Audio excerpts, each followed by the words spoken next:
বাংলাদেশের উন্নত সব ক্ষেত্রে গার্মেন্ট বলেন, অন্যান্য প্রোডাকশন বলে, কিন্তু আমরা উৎপাদন বিপণনে কিছু হবার, বিকজ ব্যবসা বাণিজ্য যদি আমরা উজ্জীবিত না করতে পারি, আমরা তো সত্যিকারের ডেভেলপমেন্ট হবে না। এটা তো সবচেয়ে আপনি স্বীকার করেন, কর্মসংস্থান হোক সব। এটা এর মধ্যে আমরা অতি প্রয়োজনীয় জিনিস কিন্তু গুরুত্বপূর্ণ বিষয় পোল্ট্রি, মাংস এবং মাছ, এই তিনটা নিয়ে আলাপ করেছে। ব্যালেন্স ফুড শুধু খালি ডিম, ডিম তো সবচেয়ে বড় প্রোটিন, মানে ভালো।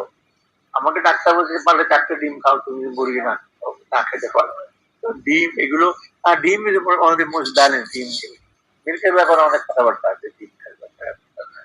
তবে আমরা বলি আজকে এটা নিয়ে, যারা বড়, যারা প্রডিউসার পোল্ট্রি, চিক্স, মাঝারি, ছোট বিপণনকারী আছে, কাপ্তান বাজার আছে, কারণ বাজার ডিমের হিসেবে মাংস ব্যবসায়ী আছে, তাদের সাথে আলাপ করি।